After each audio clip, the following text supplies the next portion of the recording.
sejam bem-vindos ao EDCC. Meu nome é Fernanda Manhota. Eu sou o Lucas Leite. E hoje a gente vai falar sobre migrações, sobre a saída do Brasil do Pacto Global agora no governo Bolsonaro. Aproveita que você está aí, se inscreve no canal, ativa as notificações, curte esse vídeo, deixa seu comentário e também curte e segue a gente nas redes sociais que vão aparecer aqui embaixo, minhas, da Fernanda e do canal. Isso aí, vamos lá. E hoje, para falar com a gente sobre migração, sobre o Pacto Global de Migração, está a Laís Azeredo, a nossa grande amiga. Musa, inspiradora, incrível, mulherão! Gente, é bondade, muita bondade de vocês. É um prazer enorme estar aqui com os meus dois amores que eu amo muito. 9 anos, né? Meu Deus do céu, não vamos dar indícios de idade, mas é isso, a gente já se conhece há algum tempo, então vamos me apresentar. Eu sou Laís, eu sou doutoranda em Relações Internacionais no Santiago Dantas, sou professora da FAAP de Relações Internacionais também, e eu tenho trabalhado com o tema de imigração e refúgio desde 2010. Assim, fiz um estágio na Bélgica, no Centro de Acolhida, trabalhei na Caritas aqui e hoje eu trabalho como voluntária na Missão Paz. Então, meus amigos, é a sua chance. A gente vai esclarecer, inclusive, coisas que apareceram como sugestão usando a nossa hashtag EDCC Responde. Estamos aos pouquinhos tentando atender aí os nossos espectadores. Devagar e sempre, hoje vamos falar de imigração. A primeira coisa, então, que a gente vai pedir para a Laís é para explicar para a gente o que é o Pacto Global para a Migração. Especialmente depois que o governo Bolsonaro resolveu sair desse pacto. Ele diz que o Brasil está tendo a sua soberania violada, que os nossos direitos estão sendo violados de alguma forma, que não faz sentido o Brasil ficar nesse pacto, que não tem nenhuma consequência pra gente. Bom, então vamos saber primeiro o que é esse pacto e depois discutir essas questões. Bom, então vamos lá. Vamos primeiro definir como é o nome do pacto. Não é apenas Pacto Global para a Migração, é Pacto Global para a Migração Segura, Ordenada e Regular. Agora vamos atentar para essa questão do atentado à soberania ou da ameaça à soberania. Gente, se é uma migração ordenada e regular, quem vocês acham que vai ordenar e regular? Então, esse é o primeiro ponto. O segundo é que, como fundamento desse pacto, que não é tratado, ou seja, não é vinculativo, existe o respeito à soberania estatal. Então, esse discurso, essa retórica de que vai ferir a soberania, isso é uma falácia total, porque não corresponde à realidade. Então, a ideia do pacto é criar um sistema de cooperação internacional para reduzir os riscos da migração e otimizar os benefícios que a migração ela pode incorrer nos países de destino. Então a proposta é essa, então a ideia é cooperação, é isso, e sem ferir a soberania estatal, tá? Então, nesse sentido, o que o pacto propõe efetivamente? Bom, ele propõe uma troca de informações e um gerenciamento de fronteiras que propõe o diálogo entre os países. Então, as informações seriam compartilhadas e seria uma forma, inclusive, de reduzir o tráfico de pessoas, Porque a partir do momento que você propõe uma regularização migratória e um acesso facilitado à migração regular, você está dificultando o trabalho dos traficantes de pessoas. E a questão é essa, vamos entender uma coisa de uma vez por todas. Fechar a fronteira, militarizar a fronteira, não resolve absolutamente nada, você não vai impedir os fluxos. Quando você restringe, quando você militariza, quando você dificulta a regularização e a entrada regular, você está beneficiando e fazendo com que os traficantes de pessoas ganhem cada vez mais dinheiro. Então, respondendo a sua pergunta finalmente, qual é a proposta do pacto?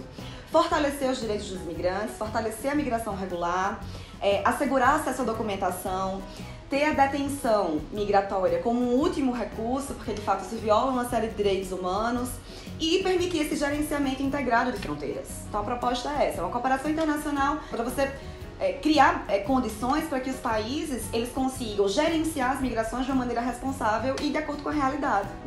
A gente já falou aqui, quando a gente discutiu anteriormente a construção do muro nos Estados Unidos, ali na fronteira sul, essa ideia de que a evidência empírica não embasa o argumento de que construir muro, enfim, dificultar a imigração nas fronteiras, efetivamente repercute em uma melhoria da condição ou da situação dos países. Na verdade, é o contrário. Quem tem que migrar, vai migrar. O cara tá precisando se deslocar. A questão é como ele vai fazer isso, A gente acaba criando spillovers e, como ela falou, profissionalizando gente que hoje atua no tráfico de pessoas, por exemplo, e que acabam ganhando espaço, quando os países indiscriminadamente agem dessa maneira.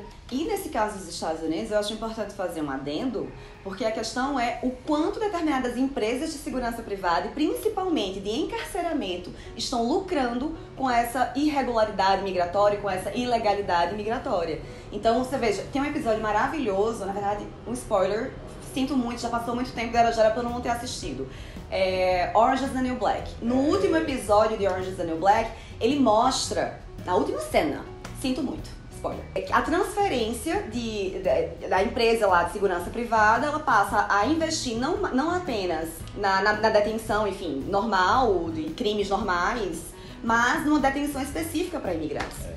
E nesse contexto que a gente está agora, de legalização das drogas, enfim, de uma descriminalização, o foco tem sido cada vez mais na imigração irregular, em criminalizar esse tipo de atividade.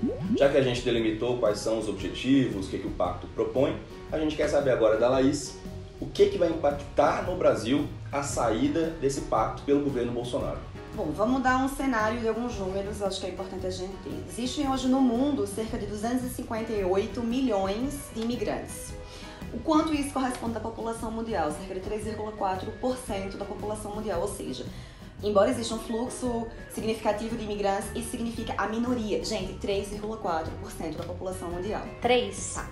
Então vamos pensar, quantos imigrantes a gente tem no Brasil hoje? Muito se fala de uma invasão de imigrantes, mas vamos para os números então. Existem cerca de 735 mil, 736 mil imigrantes no Brasil. O quanto isso corresponde com relação à população brasileira? 0,4%, ou seja, menos de 1% da população brasileira é composta por imigrantes. Gente, menos de 1%.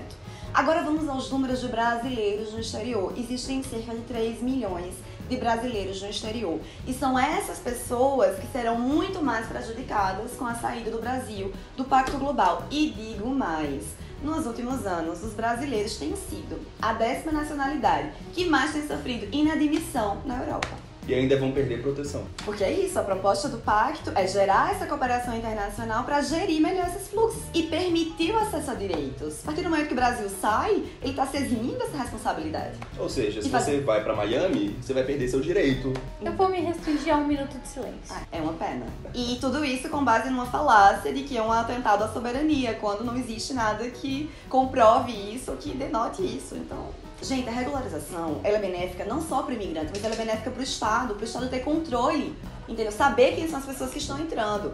Agora, por que as pessoas querem propor essa restrição migratória, fazer com que as pessoas fiquem em situação de ilegalidade? Porque isso beneficia uma série de nichos de mercado, entendeu? Você cria um cidadão, aliás, um não cidadão, sem acesso a direitos, ele não vai procurar ajuda do Estado, ele não vai procurar serviços públicos, porque ele vai ter medo, né, de ser pego, enfim, de ser devolvido. Então você cria um indivíduo que é produtivo, porque ele vai trabalhar, ele vai pagar imposto, porque mesmo irregular também paga imposto, porque a gente respira nesse país, paga imposto, né? E ele vai ser produtivo, mas não vai gerar gastos ao Estado. Então essa política de restrição migratória serve a isso. Eu sigo no minuto de silêncio. Aliás, vou interromper o minuto de silêncio para falar um negócio. A gente já discutiu aqui que você que tá aí não pode ficar passando vergonha na internet. Agora a gente tem que fazer um complemento a isso. É o seguinte, antes de defender uma posição ou de apoiar uma posição, vai pesquisar, pelo amor de Deus. Tem gente que dedicou uma vida inteira de estudos, levantando os dados, analisando os dados, discutindo com os especialistas, falando com as pessoas, trabalhando com isso. Meu povo, deem valor ao conhecimento, pelo amor de Deus. É só esse meu apelo para interromper 1 minuto de silêncio. Vou me recolher. Hashtag Fernanda chateada. Não dá. Você fica aí no Zap, ó, fica recebendo fake news, repassando a fake news. E isso aí que acontece, está criando desinformação e alimentando uma série de preconceitos. Então você está achando que o problema do Brasil é o imigrante que veio aqui dominar geral? E cara, o problema do Brasil é você.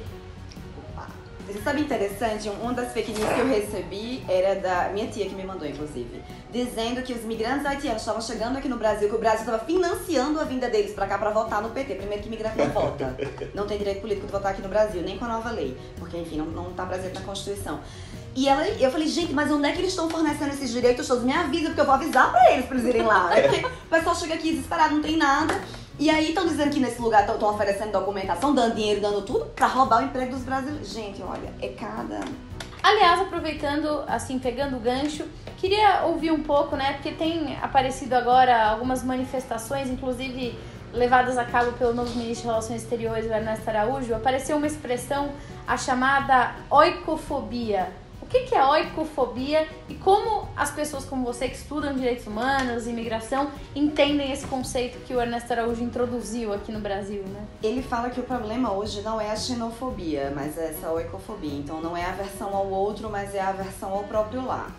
Eu tenho dificuldade de entender esse conceito porque, veja só, quem em sã consciência vai querer sair, vai querer fugir do seu país de origem, onde você tem a sua família, a sua zona de conforto, a sua língua, a sua cultura, onde você é bem-vindo, você é bem-quisto, para ir para um lugar em que você sabe que você não vai ser bem recebido, que você não é desejado, que você não vai ter acesso a uma série de direitos, que você vai enfrentar uma série de desafios, porque simplesmente tem uma aversão ao seu lar. Isso não faz muito sentido para mim, essa expressão, então acho que é uma... Eu gostaria, ministro, se você puder dar um esclarecimento melhor sobre essa expressão, esse termo e esse contexto que o senhor está explicando, dizendo que é o principal problema hoje, porque para mim continua sendo essa questão da aversão ao outro. E eu digo isso por quê? Porque, veja, acho que o Davi veio aqui na outra vez para falar sobre o globalismo. As pessoas querem que a globalização aconteça apenas em termos econômicos, mas não em termos de deslocamento de mercadorias, de dinheiro, mas não em termos de deslocamento de pessoas, de determinadas pessoas. Exato. Isso é importante falar. Grifando, sublinhando, enaltecendo, preste atenção no que ela está falando. E veja, são determinadas pessoas e tem um critério étnico nacional muito bem esclarecido e muito claro de quem são as pessoas que são bem-vindas. Então, lá na União Europeia você tem um fast track para determinados viajantes, então eles não passam por um controle, eles botam lá na maquininha, porque eles pagam, né, a mais para isso, e vão direto, enquanto outras pessoas são encaminhadas para salinhas, né, passam horas lá sofrendo uma série de assédio. Então, assim, a gente tem que entender que existe o que o Bauman fala, né? Dois tipos de deslocados hoje, o turista e o vagabundo. O turista, ele tem essa livre circulação, ele é bem-vindo, ele é bem-quisto, ele é desejado. Já o ideário do vagabundo é aquele que deve ser impedido, que deve ser inadmitido. E quem é o vagabundo? É o imigrante pobre. Ou seja, você acha realmente uma família inteira vai colocar em risco todos os seus filhos, todas as suas economias, para atravessar um continente, para atravessar um mar, para fazer isso tudo sem ter nenhuma garantia de que vai ser bem sucedido, de que vai ter uma boa qualidade de vida? Não, gente, pelo amor de Deus, as pessoas fazem isso porque elas estão desesperadas. O mínimo que o Estado brasileiro e qualquer outro Estado deveria fazer é acolher essas pessoas, dar condições para que ela possa se inserir novamente nessa sociedade. E às vezes até porque essa família pensa em voltar para sua casa no futuro. Ela não tem medo nenhum da sua casa, como diz o ministro. Isso é uma grande bobagem, você me desculpa, mas é uma bobagem. É uma forma de tentar criar um eufemismo para um fenômeno que é extremamente sofrido para muitas pessoas do mundo. O que é importante falar também é que existe um misconception muito grande com relação à vinda de refugiados, de que isso gera custos, isso gera problemas para o Estado. É de que, na verdade, o que as pesquisas indicam é que a presença de refugiados acaba beneficiando os estados de acolhida, entendeu? Porque muitos deles viram empreendedores, então movimentam a economia e eles querem retribuir essa acolhida. Entendeu? Então, na verdade, a acolhida de refugiados só tende a beneficiar. E tem uma outra coisa que também é uma falácia em relação a quem são essas pessoas, né? Claro que é um grupo muito diverso e, enfim, é heterogêneo, mas às vezes, inclusive, sofrem preconceito como se eles não tivessem qualificação. Uma boa parte dos refugiados brasileiros, né, estrangeiros que estão no Brasil, eles não só contribuem com a economia, são empreendedores, como eles ocupam lugares em que eles trazem expertise, em que eles trazem uma formação bacana, sabe? Lógico, todas as pessoas merecem uma acolhida independente do que elas possam gerar como benefício, mas a questão é, a gente mal conhece quem veio parar aqui, e aí a gente tem opinião sobre tudo. Continuo indignada. Faça uma pergunta rápida para você mesmo. Você achou ruim em algum momento na história do Brasil? Ou você exaltou, na verdade, a vinda de alemães para o sul, de italianos para o sudeste, de portugueses, de espanhóis? Acha bonito, né, compartilhar o seu sobrenome, essa cultura? Por que você não gosta da entrada de haitianos, de angolanos, moçambicanos, venezuelanos e outras nacionalidades aqui no nosso país? Por que eles são diferentes desse outro povo? Por que eles também não têm mão de obra a oferecer, uma cultura? Pensa um pouquinho, você não acha que isso é um pouco racista? Um pouco? Maior colônia japonesa fora do Japão, maior colônia libanesa fora do Líbano, sem falar de todos esses europeus que eles já mencionaram, mas aí a gente curte, a gente vai lá comer yakisoba na liberdade, entendeu? Então, para a gente concluir, né, entender o que é esse contexto migratório hoje, a gente vive uma crise humanitária, sim, mas essa crise humanitária ela é resultado da falta de vontade política de enfrentar esses deslocamentos, de lidar com essas pessoas. Então, o que precisa ser feito, gente, é isso, os fluxos migratórios estão aí. Você não tem como evitar, você não tem como impedir, você não tem como selecionar qual globalização você quer. Isso é inevitável, não tem mais o que fazer. Então vamos enfrentar os desafios e vamos entender que não se trata de um fardo, mas de um compartilhamento de responsabilidades. E essa é a proposta do Pacto Global, é propor um compartilhamento de responsabilidades para lidar com os seres humanos. Porque vamos se colocar na posição dessas pessoas. Se você tivesse uma situação de desespero, de fome, de violência, sofrendo perseguição, ou fosse vítima de algum tipo de desastre ambiental, a gente tem recentemente o caso de Brumadinho. Então, será que vocês também não fugiriam? Será que a gente também não queria ser bem acolhida no local que a gente escolhesse, ou que, sei lá, fosse a única opção que a gente tivesse deslocamento? Então, vamos ser solidários também, inclusive, com esse fluxo migratório mais recente que está vindo para cá, dos venezuelanos, que muita gente tá falando de invasão, que muita gente não tem nem como contabilizar esse número de venezuelanos, porque eles ficam num fluxo constante, eles vêm para o Brasil apenas como trânsito, vão para outros países da América do Sul, e outros voltam inclusive para Venezuela para poder, enfim, ficar com a família ou levar mantimentos daqui para lá. Então, assim, vamos entender que existe uma crise humanitária, vamos ser solidários, vamos ter empatia, acho que acima de tudo, acho que é importante a gente começar a refletir nesse sentido, sabe? E pensar que pode acontecer com a gente. Tem um pensamento do Bauman que é muito interessante, é de que as pessoas estão tendo aversão a esse fluxo de refugiados agora, porque ele é bastante semelhante ao que nós somos. Então a gente tem muito medo de sermos nós, então é melhor que sejam eles do que sejamos nós. Então, portanto, a gente tem uma aversão e a gente não quer auxiliar. Só que, por outro lado, a gente pode pensar no seguinte, a gente se solidariza com aquilo que a gente se identifica. Então, vamos tentar se identificar um pouco mais para a gente criar essa rede de solidariedade, né, e tentar entender a situação dessas pessoas. Ninguém migra por simplesmente desejar, porque quer, ou para, enfim, roubar o emprego de qualquer outra pessoa. As pessoas migram porque precisam. Migrar é um direito para tentar ter acesso a outros direitos. Então é isso, pessoal. Acho que não tem nem nada mais que precise ser dito.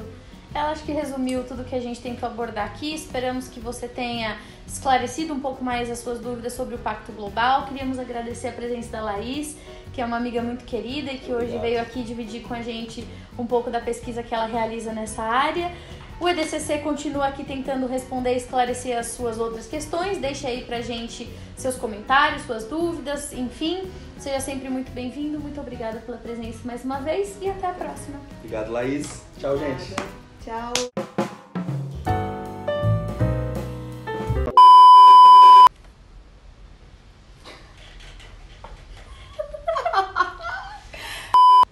Você vem sempre Faz isso aqui? todo dia. Eu venho. E você? Quando me convidam. Toda semana. Todas semanas, várias vezes, às Várias vezes. vezes. O porteiro já disse, aquela menina ali vai entrar. Eu falei, aquela menina mesmo, eu tô esperando ali. Fernanda já é de casa. Era pra ter chave, mas ela perdeu a chave. Gente, todo mundo só me Nunca dei julga. a chave da sua casa pra Fernanda. Amiga, mulher, pelo amor de Deus. Gente, eu sou dessa geração vanguardista, agora eu tenho que botar o dedo e aí abre a porta. É assim que eu preciso que seja. Entendi. Aqui não é moderno o suficiente pra Fernanda. É 3 ou 13? R$3.